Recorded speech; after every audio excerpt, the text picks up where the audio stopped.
and then suddenly he just lost it all. I don't know if everybody else saw this, but it was really shocking. I think my friend Bernard sent it to me, and I was sort of looking at it and researching it, and I was like, how did Al Pacino go broke? Scarface wasn't broke. How could he afford all that dope if he didn't have no money?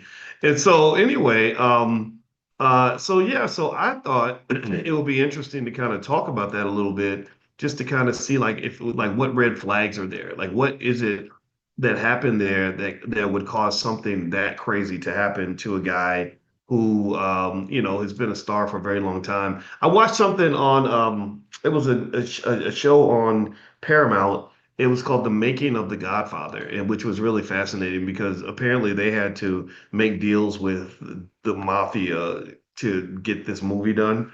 And Marlon Brando, the little cat he was holding was like a stray cat that he just found and just decided he wanted to hold a cat.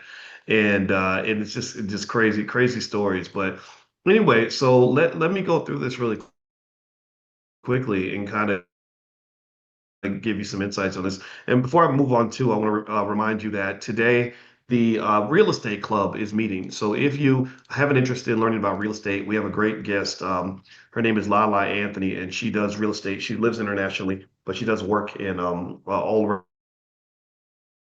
around the world in real estate. So if you have an interest in getting involved in real estate, she's one of our experts that comes in regularly. So feel free to go to drboycerealestate.com and you can do a free trial. Now, Andrew says I'm in and out. Okay, all right. Gosh dang it. This freaking internet just drives me crazy. All right, am I freezing again today? Let me know if I'm freezing. I'm gonna tell you, I think it might have to do with that whole thing with the server. But give me one second. Let me try to uh okay. Okay, am I good? Okay, you know what? I'm just gonna go. We're just gonna go for it. We're just gonna make it happen. So sorry if it happens, if you can be patient, I appreciate it. Don't blame me. Blame Jeff Bezos. He did it. Amazon Web Services is their fault. And I want to talk to you about that too. I want to talk to you about that too. In case you don't know, Amazon Web Services went down, and basically half the internet was struggling because of Amazon. And this really is interesting to me because what happens is like Mike Tyson used to say that everybody's got a plan until you get punched in the mouth. Well, before yesterday, there was all this conversation about things being decentralized. There was like for example, Bitcoin. People talk about Bitcoin and crypto being decentralized, and Coinbase. You could trade Bitcoin on Coinbase and all that. But even with the decentralization of Bitcoin, you still saw that you couldn't go to Coinbase and get your Bitcoin and stuff like that. I'm going to tell you like this, and Dr. Claude Anderson has actually alluded to this point. Um, we're too dependent on technology. Our society is way too dependent on technology.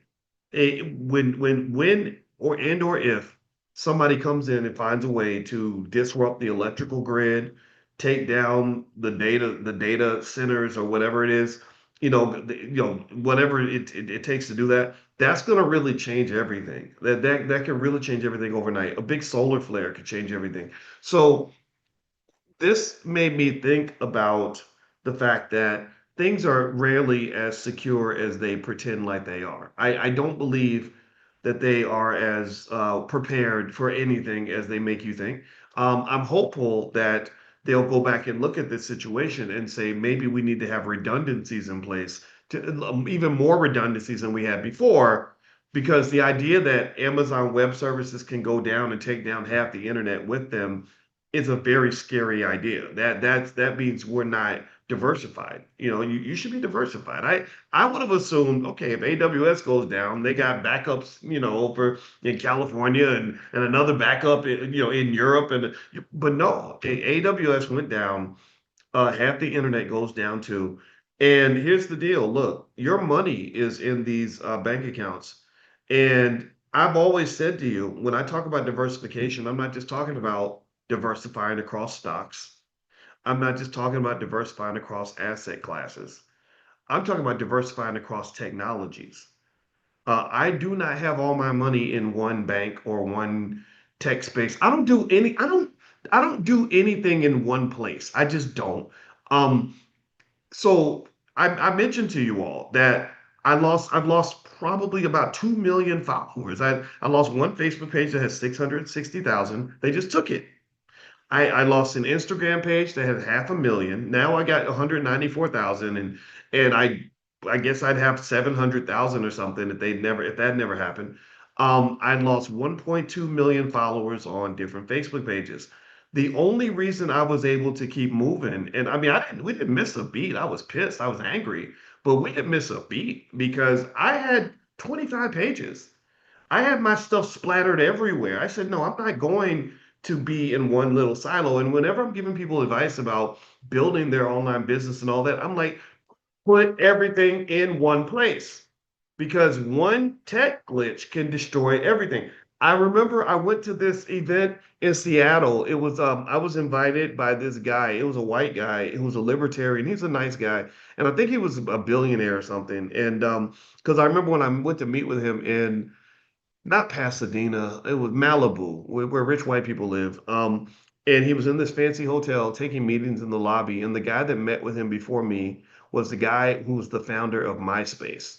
So he was meeting with like really important white people, and I think that he wanted to talk to me because he saw some stuff we were doing and he was interested in it. But nothing that I do is for sale. That's not ever going to happen. I'll talk to anybody. I like talking to people, and I remember that I remember the conversation talking about technology and just the vulnerabilities that exist out there. And I remember when we were having those meetings, I remember thinking about how I wanted to build out infrastructure. And I remember I sat down and I met with him and a bunch of other people all day long. And there was a lady there, and these are all the people there that were like doing things digitally that they found interesting. And I think they were trying to convince everyone to partner on something, some kind of alliance or something. I don't think it ever turned into anything, but there was one lady, she was a white lady who had a Facebook page where they had 2 million followers and she would give like parenting tips or something. And she had a whole team of people that she'd hired to work with her on this business. And they were making maybe $2 million a year. And then out of the blue, Facebook just ruined her page. I think what they did was it was like they changed something. If you remember back maybe around in the sort of I guess I would call it the glory days of the internet, but the past always feels like the glory days, the good old days. There was a time where if you had 100,000 followers, you could put a post up and it would be seen by 50,000 people. And then out of the blue, Facebook changed the algorithm. Anybody else remember that? Where now you could have 1 million followers, put a post up, and it's only seen by 800 people.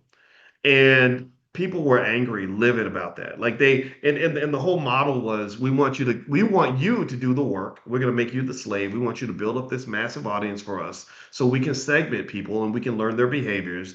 And then we're going to package that and we're going to sell it to advertisers and we're going to cut you out of the deal. You're the workhorse, you're the slave. So you built the audience for us. You pulled to get everybody together. Thank you very much. We now understand your demographic very well. But now we're going to put up a gate where you can't access the people that you've accumulated, but we can, and we're going to go sell that to advertisers. That's why Mark Zuckerberg is worth hundreds of billions of dollars right now.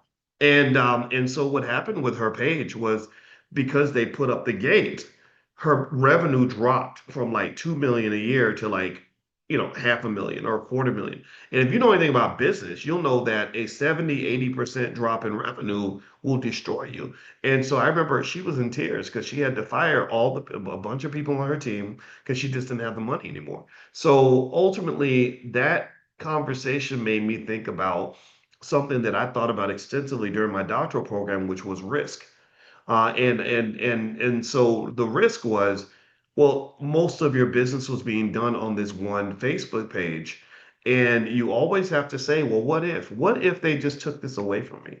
And this is one of the reasons why I am a big advocate of Black people, particularly because I talk to Black people more than anyone else, getting off the freaking corporate plantation if you can, or doing your best to minimize your dependence on the corporate plantation, particularly for you because you're in a dangerous spot. Not only are you committed to one stream of income, one person can be a world destroyer for you. One person can sign a piece of paper and destroy your whole life. Well, that's very dangerous for you. And it's even more dangerous given that the history that you've had as Black people in this country. How many times I got to tell you about slavery and Jim Crow and oppression and racism and the way they've treated you for you to realize that your life, your financial life, your well-being cannot be in the hands of people who hate your guts and want to destroy you. That doesn't even make any sense.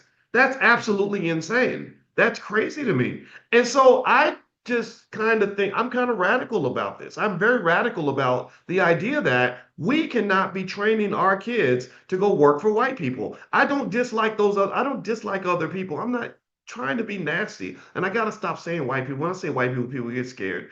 Um, we have to just sort of stop this idea that our kids have to be dependent on others. And even when you talk about Black owned businesses, and I see Terrence, I see somebody wrote fan base in here. I made a little investment in fan base just to let them know I support what they're doing, and I do believe in Black owned businesses. But I'm not talking about the Black owned businesses that are out there. I'm talking about you. I'm talking about your life. Even if it's a Black owned business, if you're dependent on one source of income, you're in trouble. You're in trouble, especially if you don't have any backup, you don't have any plan B, you don't have any resources anywhere.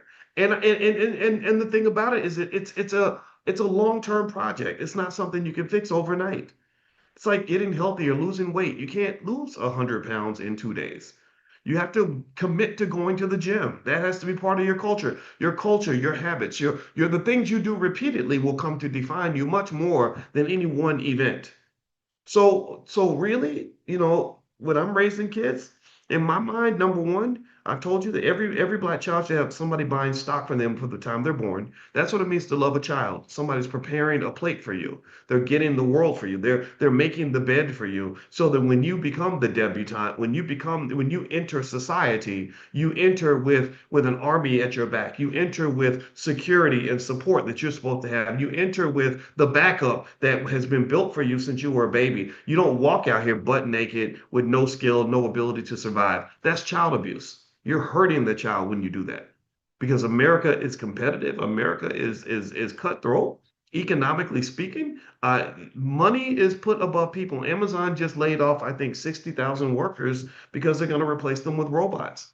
But I've told you this. I've been telling you this for 3 years.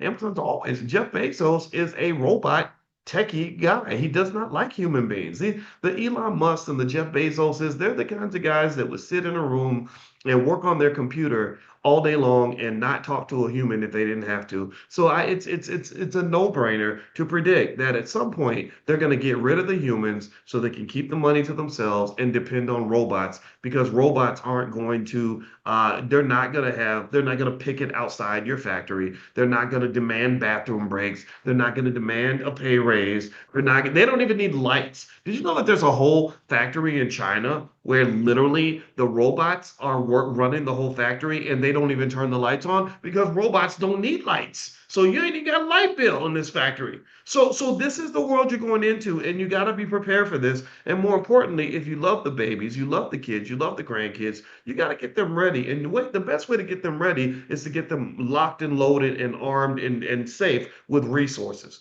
Resources can be grown just the way you grow flowers in a garden. You start investing that stock early when they're children, and you do that consistently. And next thing you know, by the time they're 25 years old, they've got enough money where they're protected. If you're not sure about this, we have the 5-year pledge. I don't know if anybody knows about the 5-year pledge, but if you text the word pledge to the number 87948, I'll send you a free training on ETFs and exchange traded funds to get you started. I think it's the word pledge. Tell me if I'm wrong, but you text the word pledge to the number 87948. You take the pledge, you will get a free training that I'll send you on ETFs, exchange traded funds, that can help you implement the plan. You got to have the plan. The plan is important. So thank you, John Gray. I appreciate that. All right, so let's talk about Al Pacino here. I wanna I want to go into this a little bit. So I was really curious about how Al Pacino went broke because Al Pacino is Al Pacino, and you don't expect him to be broke. Scarface ain't supposed to be broke. Scarface got all the money. So here's what happened. He wrote in his memoir. His memoir is called Sonny Boy, and he said he once had $50 million and later found himself with almost nothing. And then he actually said he ended up taking movie roles that he did not want to take. There was a movie called Jack and Jill, which I've never heard of, that was a comedy that he had to be in because he said I needed the money. It was that simple. And he says, here's what he says led to him losing all of his money. He said, number one, he trusted his finances to his accountants and he didn't oversee anything. So he admitted later, I didn't understand how money worked and he assumed that it was taken care of. I've seen that happen before. It can happen to anybody. Now, the thing is that with that said, I remember him also mentioning that he was just an actor. You know, he took acting roles because he related to the character. He wasn't thinking about the money. He was just literally trying to just be a great actor, and that wasn't his wheelhouse. And I can kind of get that, right? Like because I don't know anything about acting.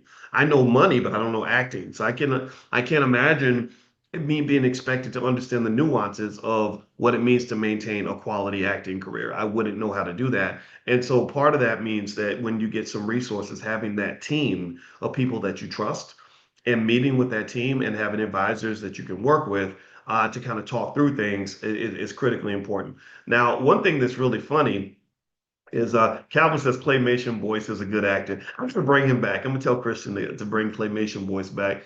Charles wrote, you wrote about Kanye. You said, I read that Kanye may be going broke. If Kanye went broke, I would be shocked. That's something I had personal experience with. Kanye, I can confirm two things with Kanye. One, I can confirm that he is an asshole all the time. And then two, I can confirm that he probably isn't going broke. I will just tell you from the conversations we had, and I sat with his accountants and they showed me everything. And I went through everything and I looked through, I probably have it somewhere. I don't know where it's at. But I remember when what happened at that time was, if you remember, he was accused of being he was anti-Israel. I can't say it because if I say it on you, they're gonna come get me. But he's very anti. Like, you could probably know what that means. And because of that, J.P. Morgan Chase, which is the largest, I think they're the largest bank in America now. They're pretty massive. They built this big building down in New York, a $3 billion facility where they got like 19 restaurants in the building or something crazy. But and I'm an investor in JP Morgan, by the way. I like that stock. So if you want to know where my money's at, that's one place. But anyway, JP Morgan sent him a letter and they were like basically, and I saw this letter and they said, because I was on the phone with his accountants for like an hour. And they sent him a letter and they said, if you don't take your money out of the bank by Tuesday, then we're going to send you a cashier's check. And because we do not want your money, basically, because of the whole controversy. And the check would have been like a really large amount of money. I mean, like a couple $100 million or something like that. So if he's broke, I would be stunned by that. But I do know that he spent a lot of money. Like people that have that kind of money, the way they kind of spend just doesn't make sense to a regular person. It would be like, oh yeah, your Amex bill is due. They need you to send $147,292.18 by tomorrow, and you just send it. And I think that what really disappointed me the most with Kanye is there's so much I think that could be done with those resources, but unfortunately, the personality type that you have to become a Kanye is not consistent with the personality type that you would have to be a wealth builder, institution builder. He makes his money by being outrageous and being just bombastic and controversial and half crazy. Like he'll do interviews with a hood over his face. And I think his ex-wife Kim started doing that. I don't know if anybody saw that. She's promoting a new product. So she did an interview where there was like the hood over her face. I think you look stupid. I think that's like you look crazy. Like you look like you need some medication. But maybe that's why I'm not an artist. Maybe the artists think that that's cool. I don't think it's cool. And really, it's kind of unfortunate because the genius that I think makes him great with music is not consistent with the thinking that would make, that say a Jamie Dimon has, who runs JP Morgan. JP Morgan or Jamie Dimon has his own way of being, pushing the edges, but he's also very structured and conservative in his thinking. There's a process for institution building and empire building that I think is important. And so the best way to deal with that, and maybe this applies to the Al Pacino conversation we're having now, is you got to have a team. It's better to build relationships with people that are different from you than it is to have a bunch of people around who think just like you. And that really requires some soul searching and some emotional intelligence to be able to deal with the fact that you're going to have people that are going to just see things completely different from you. And I don't have it mastered. If I had it mastered, there's so many other things I'd be able to do that I can't do yet because I'm still trying to figure things out. But I want to figure it out, right? And so I had a lady that came in. She's a really nice lady. Her name is Dr. Nicole Price out of Kansas City, and I just have so much respect for her. And she came in and talked to our team and had us all take this test, a personality test. And the test was at this website, 16personalities.org. You can go take a look at it.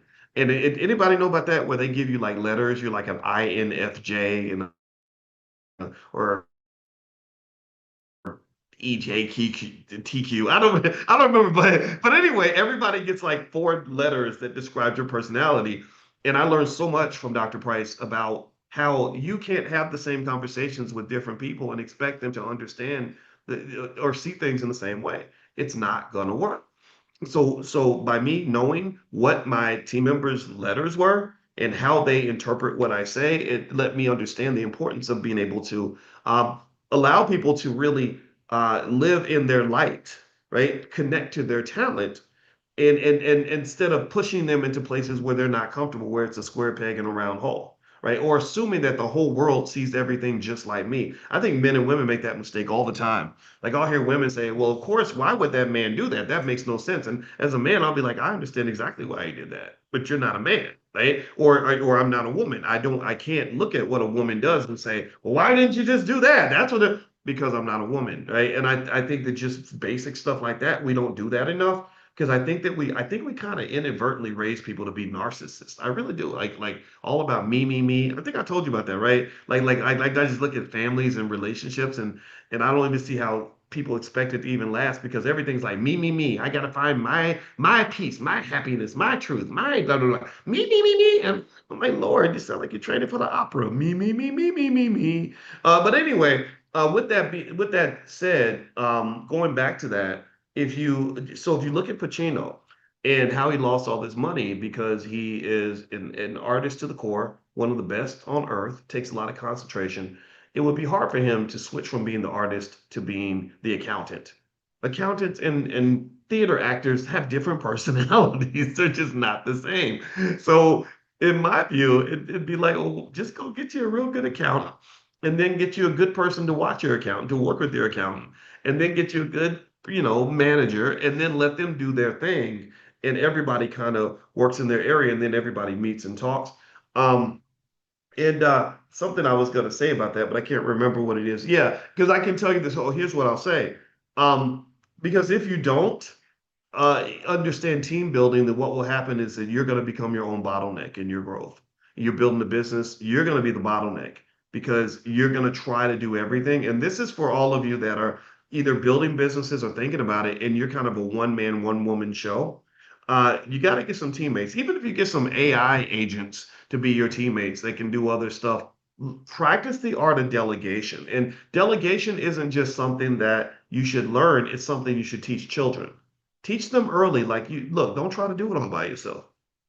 And that's a try, because the idea of I'm gonna do it by myself or I got this, I'm gonna do it, with just me. That's a trauma response, by the way. That's a trauma response. That comes from growing up and knowing that you can't depend on people and that nobody's really there for you. And your daddy left and your mama's on drugs, and so you're just like, I got to do it myself. That's always been my trauma response.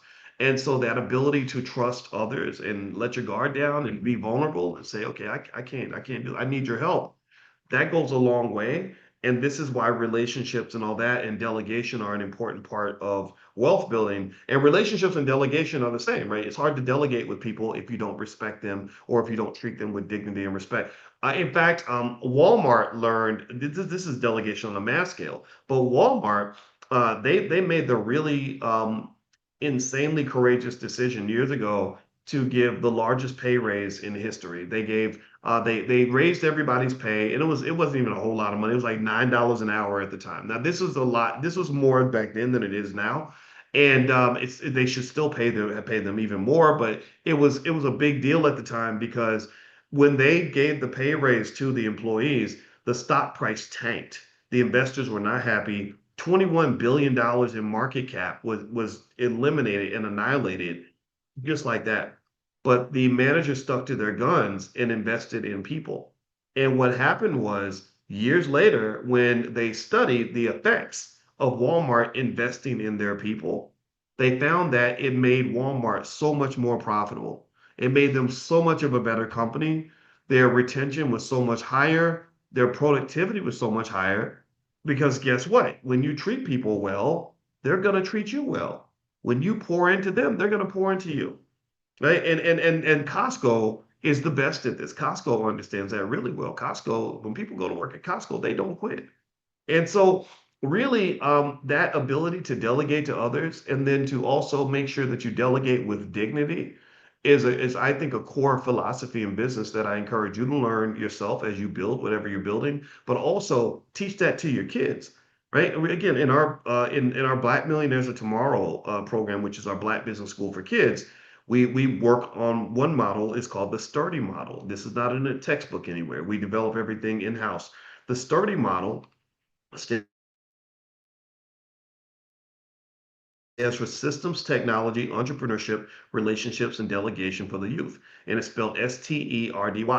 And the reason for this is because when kids learn how to make money, they shouldn't just be trained to do labor. They should learn systems. Systems means you sell products, you have a process, whatever. It's something that may not involve you necessarily giving labor. You put your labor into building the process, and then the process will work for you, even when you're no longer working anymore. That's why I have things like how to make money without working. The idea that you have to work to make money is a false idea that was fed to you by capitalism and the industrial revolution and everything else, where you basically were trained to sell your life. You were trained not so much to be forced into slavery, but you were trained to sell yourself into slavery. And so this idea of trading thousands of hours of your life, giving up everything that you love, everything you care about, so you can go and become part of a machine, that's a bunch of bullshit. Excuse my French. That is a big lie straight from the depths of hell. And that's why you have so many people that have anxiety and depression and unhappiness because they haven't had the time to sit down and find themselves. So, really, when you introduce your child to wealth and investing and systems at an early age, different ways to make money, what you're doing is you're really giving them access to their life. You're giving them just this thing that money can't buy. So, systems, technology is everywhere, AI, all that stuff. Entrepreneurial spirit means you can create things out of nowhere. You become a playmaker in your own life. You're not waiting for life to come to you. You can go and find opportunities and create them. You're not waiting for somebody to give you an opportunity. You can go create an opportunity and then choose if you want to give an opportunity to somebody else. Relationships. Relationships are very important. When you have good relationships with others, it's very easy to sit down and make business deals. Just like you're just almost like making a baby. You can get together and make a business and come up with an idea and a concept that might be that idea that takes you to the next level. And then delegation means I can't do it all by myself. I got to get teammates, right? And I need to learn how to treat the teammates, how to recruit the teammates, how to make them want to be here, and then not get caught up in what I consider to be the toxicity of hip hop culture. Black men get robbed by the toxicity that exists within hip hop. Because when I've mentioned this before, when I was talking to Kanye, I couldn't help but feel like every conversation he was trying to prove that he was the alpha male, right? Damon Dash, same thing. Look, I like the guys. There was something about them that I liked, And they obviously had an interest in talking to me. And I talked to Damon and I talked, we're really close. But it was like, Lord Jesus, am I always competing with you? Like, I don't want to feel like I gotta prove I'm the alpha. I want us all to win. I want us to be teammates. I don't want to sort of have a hierarchy. Like, why does everything have to be a hierarchy? Well, that comes from hip hop. That's hip hop culture. If you ever want to see a really interesting interaction, watch Kanye West interact with Damon Dash, for example. It's like, I'm gonna out yell you. I'm gonna out man you, out masculine you, out loud you, out whatever you. And what that is I'm gonna just tell you the truth. I'm not gonna lie. That would be when people talk about toxic masculinity. I don't know if I would call that toxic masculinity per se. Maybe we can debate that, but that's not healthy masculinity. Unhealthy masculinity, which is perpetuated through hip hop culture to black men everywhere, is just like where I see you as a man, and instead of saying, "Hey, brother, how you doing? Let's work together," and I humbly and confidently engage with you, which is what I get from when I talk to men from the Nation of Islam, is very different from what you see when you see black men interacting in the hip hop space. A lot of the hip hop space is very competitive. It's not collaborative. Now there are exceptions, of course. D1, very collaborative. Killer Mike, I sit with him every time we talk. It's great. It's like you're a great man, I'm a great man. We're just two great men having lunch. That's fun.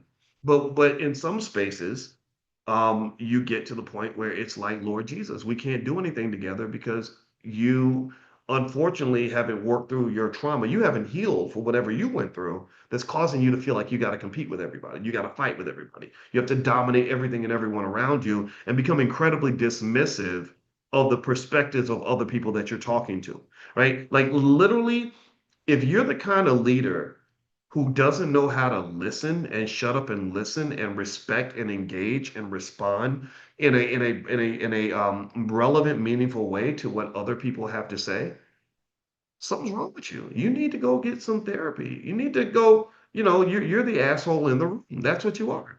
Because who in the hell told you that what you have to say is always the most important thing being said in that room? Who told you that it doesn't benefit you to learn how to sit and take interest in other people? And just so it doesn't sound like I'm picking on all the rappers, I've also sat with some other rappers. Scarface, for example, Scarface and Willie D. I know them both. And what I loved, and I was a fan of Scarface. I mean, I was on the podcast. Willie, Willie's my buddy. He was in my wedding, and Willie was hosting. Scarface was there. I had not met Scarface before, and I said, okay, man. I said, I got a fan out. I said, I got a Scarface story, and he goes, you do? And I said, yeah. So I told him my Scarface story. So here's my Scarface story. This is all. I promise you, we're gonna get to the wealth thing. So I said, when I went to grad school, I moved to New York, and the first week I was in grad school, my car got stolen. And he goes, and uh, and I said, yeah, man, they stole my car. So I thought that the car was gone. I was like, shit, I just got here and I don't have a car. It was a hoopty. But it was my hoopty. It was all I had. And I called the police and I said, yeah, they stole my car. I'm gonna give you a description. They said, so what does it look like? Blah blah blah. And the guy was talking as if he was like, I bet we're gonna find it. And I'm like, you're not gonna find it. And it turned out that it was in the pound, right, where they tow cars, right? They had been wrecked. So what happened was basically in Rochester, they have this whole thing where apparently the teenagers just will steal cars and just joyride with it and then crash it somewhere and then go do something else. So they left my car on the side of the road. They ripped out the steering column or whatever, and it was still working. So I was like, okay, whatever. At least I have a car. But here's one thing that was funny. In the car, they left a Scarface tape, right? It was called My Homies. Anybody, I don't know if anybody's a hip hop fan. You remember that album, but it was called My Homies. So I was like, well, I guess I got to turn lemons into lemonade. So I started playing the Scarface tape. I'd be on my way to class. I'd be listening to Scarface. One of the best albums ever, by the way. If you're into that kind of stuff, I know it's top. I know it's not the best music, right? But that's when I was 28, so 27. So just write it off of that. But anyway, I've listened to that album the whole summer, and it really made me hip to what a great artist he was. So I'm telling him this story, and what I loved about the conversation was he was like, "Are you kidding me?" So I hung out with him, and me, him, and Willie went to eat at a barbecue place that was owned by his sister.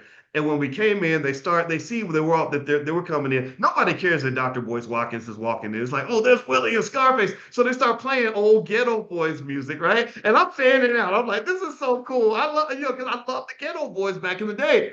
And I'm sitting there, and as I'm talking to him, he's fully engaging and telling me all these great stories. Like a song would come on, he said, "Yeah, when we were in the studio making this song, this is what happened, and that's what happened." And I just love that, right?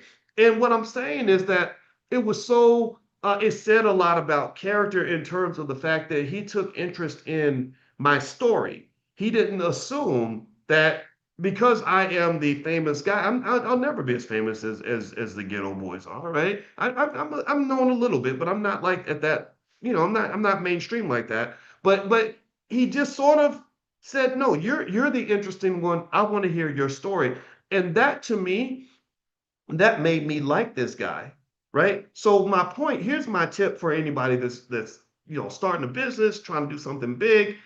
If you want people to take interest in you and what you're doing, if you want them to want to relate to you, want to connect with you, want to work with you, take interest in that person as a human being.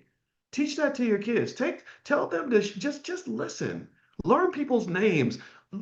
Get engaged with how they feel and what they're going through. And then at some point, they're going to want to listen to you all day long.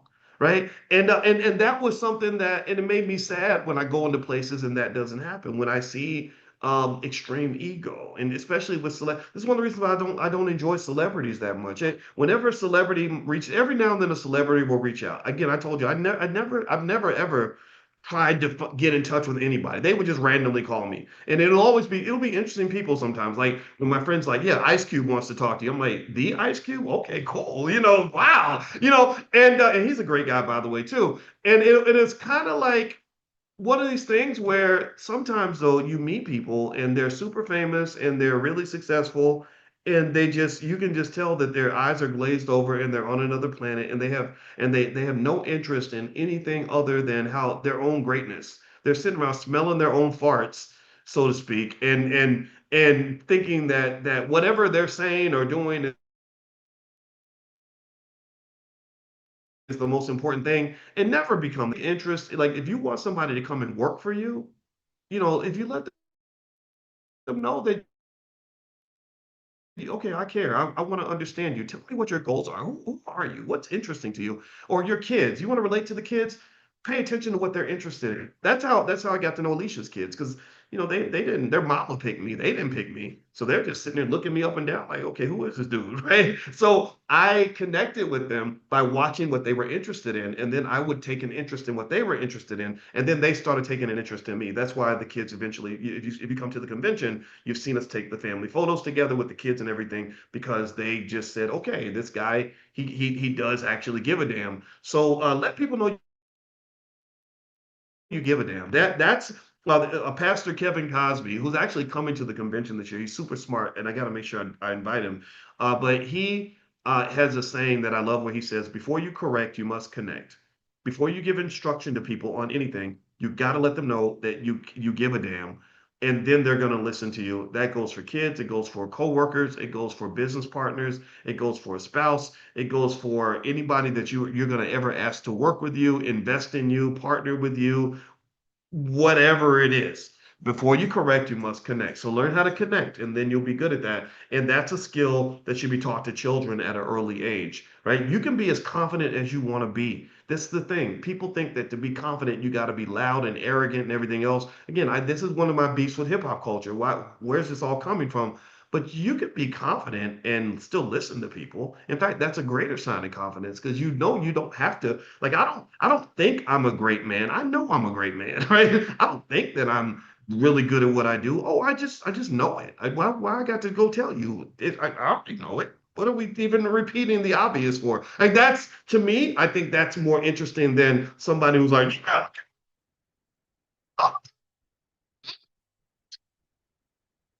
King Kong consciousness. Shut up.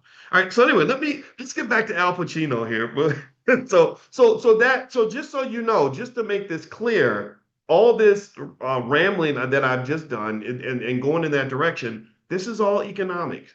This is all economic because remember, when you're talking about making money, human beings will typically be involved.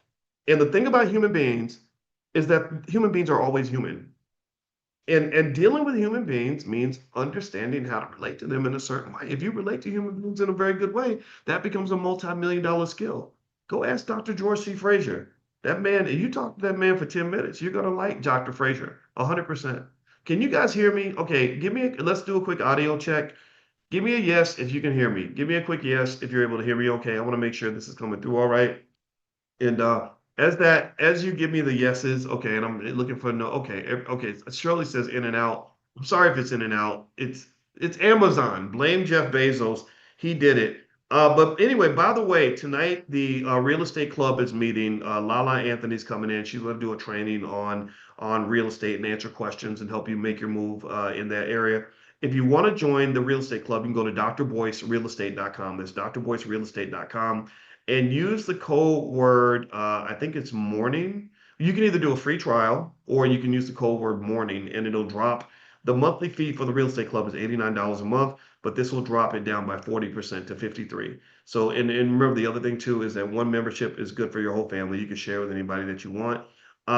Also, those who came to the Black AI conference this past weekend, some of you were looking for the recording. I believe my team told me the recording should be available today or tomorrow. So when it's available tomorrow, then I'll let you know. Andrew says, "Are you talking about Lala Anthony?" The Carmel, no, I think her name is actually Lala Anthony, but it's not that Lala Anthony. But I gotta check. No, it's not Lala. It's Laura Key. Where do I get Lala Anthony from? I think it's La. They call her Lala. She's on Fly Nubian Money, and I think it's Key. I think her last name is Key. I'm just literally making stuff up now. That's crazy. What the hell? So no, it's not Lala Anthony. Carmelo's wife is busy that day. All right. So anyway, moving on. So with Al Pacino, let's talk about his 50 million and how he lost it. A few things that happened. One, he trusted his finances to his accountant and he didn't oversee things. And in fact, his accountant was actually found guilty of fraud in a Ponzi scheme type of mismanagement situation. So that cost him a lot of money. He also overspent. So, for example, he mentioned that he paid $400,000 to the guy who took care of his lawn, or $400,000 a year, and he paid like I think he was paying on 16 cars and 23 apartments or something like that. And so he said, I had 50 million and then I had nothing. I had property, but I didn't have any money. And so he ended up accepting jobs that he didn't want to accept because he needed the money. So if you want to sort of look at the lessons in terms of not to armchair quarterback Al Pacino's extraordinary career, but these are some financial lessons you can learn from this. Number one, if you delegate everything to the accountant and you don't have the ability to check in personally, that could be a problem. Also, trusting the wrong people. Lifestyle inflation. We talked about that. We talked about lifestyle creep. When you start making more money, or you go off and you go get a degree from Harvard and you want to show out for everybody, or you get that record deal, those are the things that get you in trouble. I love the singer Fantasia and how she's so transparent in terms of talking about her major financial mistakes, in terms of things that she did wrong. First thing she said she did wrong, she didn't even read her contract at all. I don't even know if she could read at the time. But then also she talks about just running out of money, just the business deals and overspending and everything else.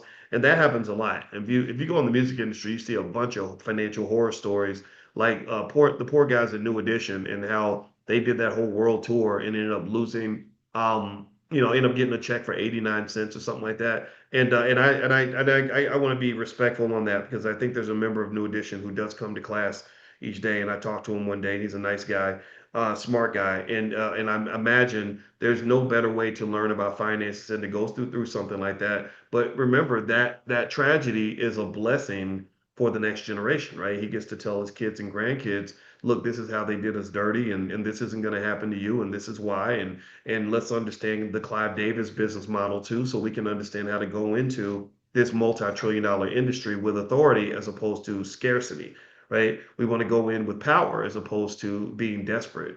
right? We want to sit down at the table and have full knowledge and not be ignorant of the process. We don't want anybody pulling a rope a dope on us because this is what happened to me in 1985. And the other thing too about New Edition that I really love is they actually practice a lot of what we're talking about here. New Edition now they're on tour. They're going around selling out arenas full of 50-year-old women like my wife who just were loving them when they were 12-year-old girls, and they're doing quite well. And the reason they're doing well is because they were able to figure out a way to work together. And I think that that's amazing because Bobby Brown's crazy. He's been a wild man. But yet, despite the fact that they went in like 1,000 different directions, Belle Biv DeVoe was doing their thing, and Ralph Tresvant was, solo, and Johnny Gill, and all these things made sense at the time, right? It made sense to believe that Ralph Tresvant could have a great solo career. He was the lead singer, he was the heartthrob, but it didn't quite work out that way, in my opinion. He did okay, but not as good as they did as a group. Johnny Gill, my lord, he's like the skinny Luther Vandross. He was amazing, right? You would fully expect him to be able to do great solo, right? And Bobby Brown did do great as a solo artist. But then I think what they all realized was the universe has a way of humbling you, right? You run away from the family because you're winning, and your ego kicks in, and you're like, well, I ain't talking to you no more. I can do it all by myself. And then the other thing too that can happen, and I've seen this happen, is when you have a group that's working together and you're making money and you're winning, you get all this attention, and you get all these people, these Johnny come latelys, these people that were never there when you were shooting jumpers in the gym. They didn't struggle with you, but they want to jump on the bandwagon. They get in your ear and they start talking to you about things they don't know anything about. So they start telling you, well, you're the star. You don't need him. Why would you let him do that to you? Or you get in a relationship with somebody and they're talking crazy, or you've seen this, or maybe a singer will marry some man who's suddenly in there like I'm the man, I'm her husband and her manager. No, she's not doing that. She's not doing it. Just stuff like that. And these outsiders end up jacking everything up. And then they break the band up because people's egos. And then next thing you know, you find out that what the secret sauce that you created together that was allowing you to win, that was a blessing from the universe that may never, ever be given back to you. You may never, ever, ever get a chance to walk through that wormhole to the land of greatness ever again in your life. And it is one of the biggest curses of all time. It is a curse from the depths of hell because you get to now grow old for the next 50 years thinking about the amazing situation you were in at the age of 23 that you ruined because of your ego. That happens in business. It happens in love and relationships. You better watch how you talk to that man who's being very nice to you. You better watch how you talk to that woman, because you might say something that might create a breakage that can never be fixed, and you'll be 55 years old wishing you could go back in time. Don't do that to yourself. It's all connected to ego and a lack of consciousness, a lack of perspective. Kicking back and saying, man, okay, let me think about this. Before I start complaining about everything that's wrong, everything that ain't right, all the time I got disrespected, let me humble myself and count my blessings first. Let me start from the bottom up. The Dallas Cowboys have never been as great as they were in the early 90s. The magic that Jimmy Johnson and Jerry Jones created with that team that took years to build. They went through complete hell for 3 or 4 years and finally got to the promised land where winning Super Bowls was no longer elusive. It was easy. They threw it away because they thought they could just go and replicate it and create it somewhere else. That's one of the biggest mistakes in business. One of the biggest mistakes in life. You're in the magic and you think you're the magic. And you're like, well, I can go, anything I touch turns to gold and I can just make it extraordinary. Sometimes it don't work out like that, and I can just say that I think New Edition was smart enough to kind of learn that. I think they said, man, okay, we're out here hustling and struggling, but that brand, that New Edition brand, is a pretty powerful brand. Let's see if we can resurrect this thing and work together and go out here and get all these like 50-year-old women, they got money in their pocket that still love us, and see if they can fill up an arena. And they have. They've been filling up arenas all around the world. And they can do this until the day they die. They can do this for the next however long they can keep Bobby alive. The other guys look like they're in good shape. Bobby looks like he's struggling, right? So they can keep Bobby alive. And even if they can't, they just put a big picture of him after he's gone and just keep him moving, right? But I can see them like doing the Rolling Stones, being a bunch of 80-year-old men up there doing their thing. And there'll be some old women in the audience with their little canes and gray hair, bop into, Candy Girl. You are all right. So let me keep going here. All right. So here's the other thing. So with the other thing that happened with the Al Pacino thing, let's circle back on that so we can finish that up. There's something called the illusion of wealth. The illusion of wealth basically is kind of this idea that relates to something called the wealth effect, where when you feel richer, you start doing rich people stuff and you start spending money pretty excessively. And also having property and assets is a type of wealth, but that's not cash flow. That's not liquidity. So there's different kinds of wealth. There is illiquid wealth, and then there's liquid wealth. So think of it like the difference between an ice cube and water. I could have a big ice cube, but if it's like dry ice, and I'm really thirsty, I might not be able to get the water I need from the ice. I have to melt the ice and make it liquid. So that is one issue that you can run into. Typically, illiquid wealth requires liquidity to kind of maintain that, right? So if you buy a house or you get a business, like if I gave you $1 billion factory, um, that wouldn't necessarily automatically make you a billionaire because you'd have to figure out how to get the money required to maintain that factory. Or if I gave you $100 million yacht, well, running $100 million yacht probably costs you $2 million a year. So if you don't have the $2 million a year to run the $100 million yacht, you'd be better off selling that damn thing and letting somebody else take it who actually can manage that asset. So all assets are not created equal. There's some assets that are passive where you don't have to know how to do anything. If I own 100 million in stock, I don't have to do any work. It doesn't cost me. There are no expenses associated with that business versus like having $100 million restaurant that's going to require me to be working 10 hours a day and keeping up with the staff and making sure that the customers are served and dealing with profits and losses. So never ever think all assets are the same. They're not. There's also something that he ran into called industry risk.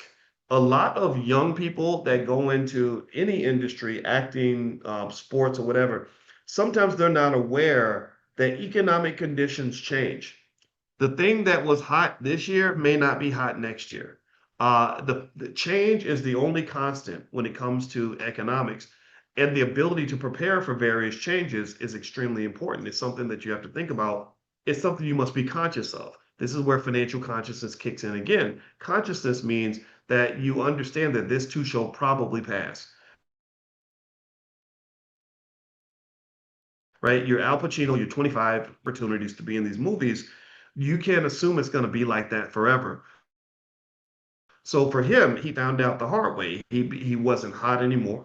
And next thing you know, he's struggling to get roles. This happens a lot. You see a lot of people that were big actors in the black community in the 90s, and then suddenly Hollywood didn't want them anymore. How many of you have ever seen documentaries like that where somebody says, yeah, well, right after we did, in fact, what was it? Not Living Single. It was Different World. Different World. I saw Freddie on Different World who said that she said when we got done doing A Different World and we were the #1 show on TV, we just knew that the world was waiting for us. She said we knew that there at that point there would be deals to be in movies, there would be music deals, there would be other shows or whatever. And she said it wasn't like that. She said she found out that the world really wasn't waiting for them like they thought that they were because the world changes, the world moves on. So that's industry risk. And that's something that a lot of entertainers don't understand. They think it's always going to be great like that. And then also just being a celebrity is expensive as hell. You got to pay agents, lawyers, you got to pay your taxes, of course. And so Al Pacino made a great statement where he said, when you make $10 million in a movie, it's not $10 million in a movie. Or Will Smith always said, he said, $1 million is not $1 million. He said, so if you get $1 million deal and you say, oh, I'm going to be conservative and I'm only going to buy a $600,000 house, he said, you're already in trouble. You're already in the hole. Right. So because after the IRS comes in and takes their money, then you got to pay the agents and anybody that you have on your team, anybody that's in in your entourage, because you're going to get one of those, or people are going to want to be in the entourage. Any babies, mamas that you get, right? So after you finish paying everybody, maybe you're getting 25% of that money. So that sort of horrible, awkward, uncomfortable math is absolutely essential for anybody that wants to preserve wealth. It requires extreme conservatism. And the other mistake I've seen too is misrepresenting the income trajectory based on what's happening now. So you finally get that deal where you're making 100,000, a million, 10 million, whatever. And a lot of times, especially when you're young, you're tempted to think, oh, this is just the beginning. In 5 years, I'll be here. So you're looking up here, but you're not looking down here. You're not even thinking about what could happen down here. You're looking up there, and you may find out later that that's your peak. That's the most you're ever going to make in your life. So really, these sorts of things. It's I don't think it means Pacino was stupid or irresponsible. I just think it happens to a lot of people. This stuff happens to a lot of people. So the idea, conservatism, planning for the worst, hope for the best, but plan for the worst. Right now, for example, a lot of you that are doing stock options, you've seen some of these stocks are getting hit pretty hard right now. I'm looking at my portfolio. I'm bleeding a little bit here. I'm looking at some of these companies. Oko's down over 10% today, 11%. So it's a rough day. But what have I been telling you for weeks? I've been telling you that the rough days are coming, and you have to be prepared for that. Okay. So long story short, just make sure you are conscious and aware of all the possibilities, that you're looking around to understand all the things that could go wrong, and that you humble yourself enough to accept the idea that none of us knows it all. And I think that humility and counting your blessings and being careful and all these things is a good way to engage in the most important part of the wealth creation process, which is wealth preservation. That's where people lose their wealth. It's when they don't preserve what they have. All right, so I'm gonna head on out. My wife is coming in. She's writing me a long note. So apparently there's something happening here. Let me see here. Um, okay, that's okay. All right, no problem. Thank you for telling me. No, yeah, I did. I was using this sheet, and you wrote on the. It's okay though. I love you. All right, so let me mention really quickly. So later on tonight, the real estate club meets at 7 p.m. Eastern. So if you want to join, you can go to drboycerealestate.com. You can either do the free trial that's already there, or you can switch out the code and put the word morning in your when you log in, and it'll take the monthly fee down 40%. Second of all, the Powernomics training is tonight. So if you want to join us to go through, we've been reading Dr. Claude Anderson books for about 6 years now. We do this every Wednesday, and it's important for us to know our economic history and our economic possibilities. So you can actually text the word greatness to the number 87948, and you can get on that list. Text greatness to 87948. I hear Andrea says Warner Brothers is getting purchased. I heard about the rumors yesterday. Did they actually get bought today? Because I own shares in Warner Brothers stock. So let me see here. Let me see what the stock is doing. Well, it's up about 1.5% today. So it looks like they rejected the takeover bid. Okay.